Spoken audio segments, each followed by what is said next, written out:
Alright, it's going to start soon.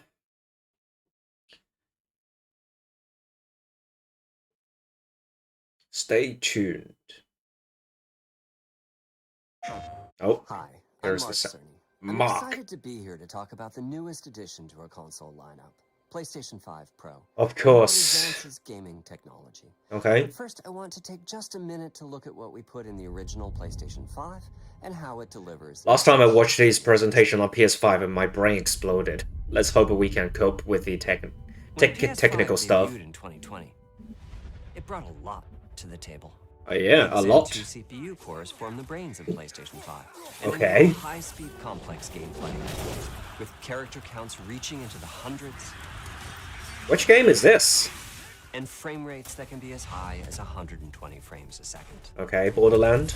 PS5 has a powerful RDNA 2 GPU, which can render anything from intricate details to fantastic worlds with vast panoramas to Ghost of explore. Tsushima? Ray tracing allows for dramatic visual improvements, including Okay. reflections off of water or glass, Yeah, ray tracing. and the realism that comes from real-time global illumination. What is this? Horizon? Custom SSD can load data at breathtaking speed, resulting in ultra-fast transitions between game worlds. Ah, yeah, I remember this being advertised. Streaming rates so high that traversal speeds are essentially unlimited. Spider-Man. Still haven't played this game. 3D audio tech brings an unparalleled sense of immersion to the sound of the games.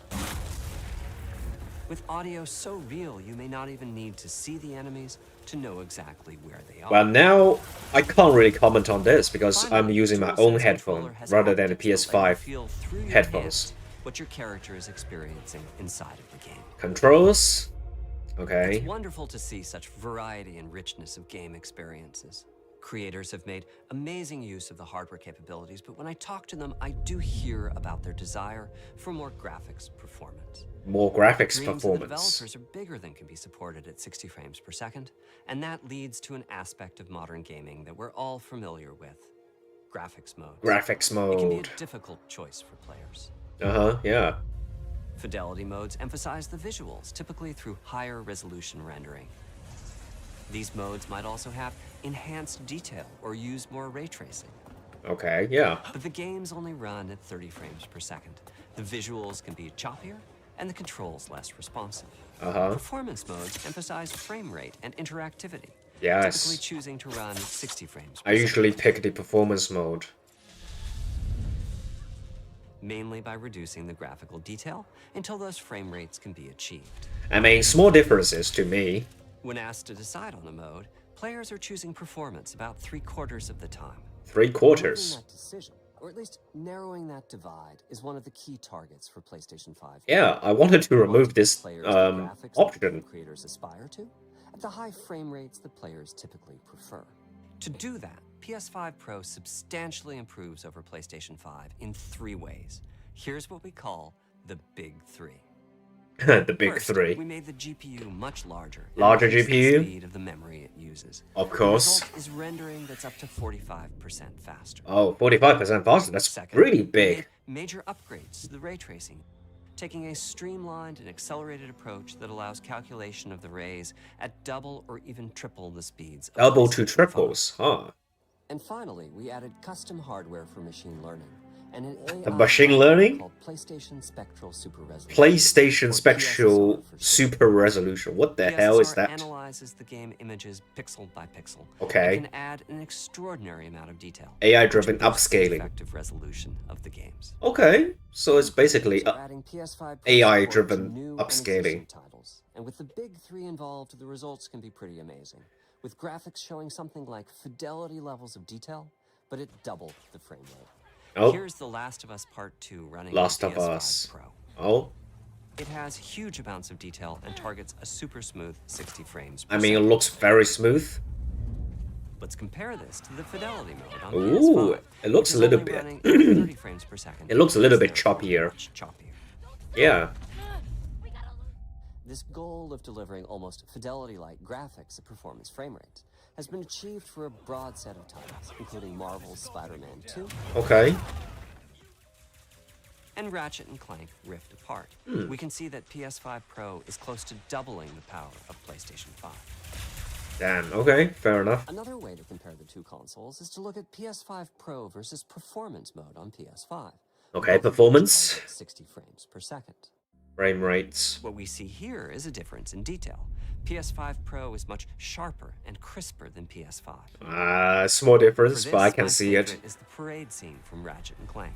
Distant details are much clearer. I don't really care about the And distant here details, we can though. see Marvel's Spider-Man 2 is noticeably higher resolution throughout the scene, including the trees and procedural cars. Okay, I mean, again, So overall, some small remarkable difference. improvement to the games.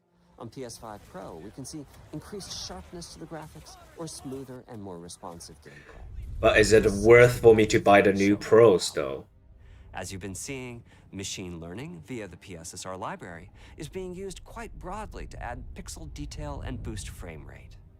But there are as many approaches as there are game engines. The increase in raw GPU power is being especially effective for Horizon Forbidden West. Apart from the detail boost, that extra graphics power is allowing for improvements to lighting and visual effects, as well as to the hair and the skin in cinematics. Open up, guys. Jorv's orders. Good enough for me. Okay, looks good. Ray tracing is finding broad usage as well, particularly when the games are focused on higher frame rates. The faster hardware in PS5 Pro can make a real difference. Alright, examples do we have? Allowing Gran Turismo 7 to add ray-traced reflections between the cars. Okay, Gran Turismo. Continuing to support their targeted 60 frames per second. Looks good, That I boost mean, in ray tracing is also delivered I can't see the in comparison. Hogwarts Legacy, Oh, wow, that is allowing really not only pretty. for better reflections and a greater variety of reflective surfaces, Oh. but also for further realism in the casting of shadows. I hope you've enjoyed this run-through of the technology behind PlayStation 5 Pro. Interesting. Simply put, it's the most powerful console we've ever built, and Alright. a worthy addition to the PS5 family. Let me wrap this up by giving you a quick look at a number of games running on the new console. Fair enough. We can take a look.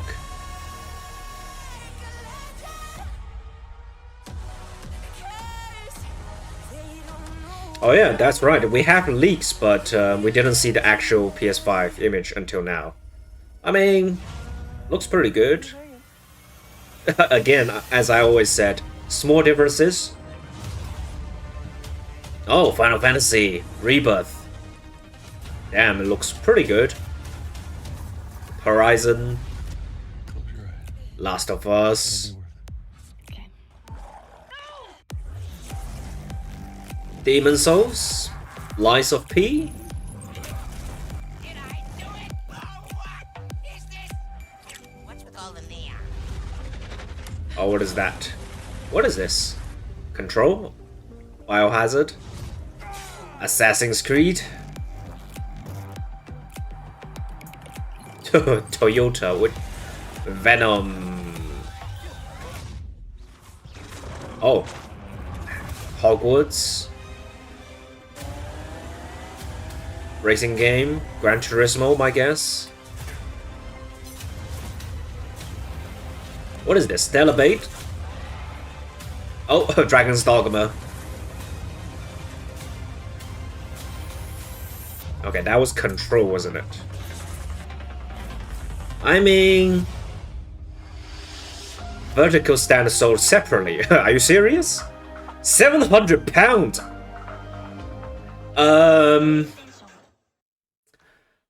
Okay, I mean... £700. Original PS5 disc version, I remember correctly, it was 450, and it got some kind of price increment later on. But, I mean, I'm that kind of a gamer that don't really care about these high graphical, outlook.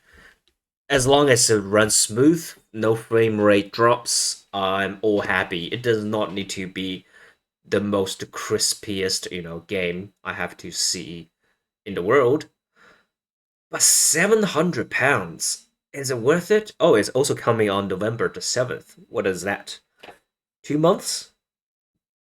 2 months away. Personally, I'm not very motivated to buy the new one or upgrade my PS5 to the Pro.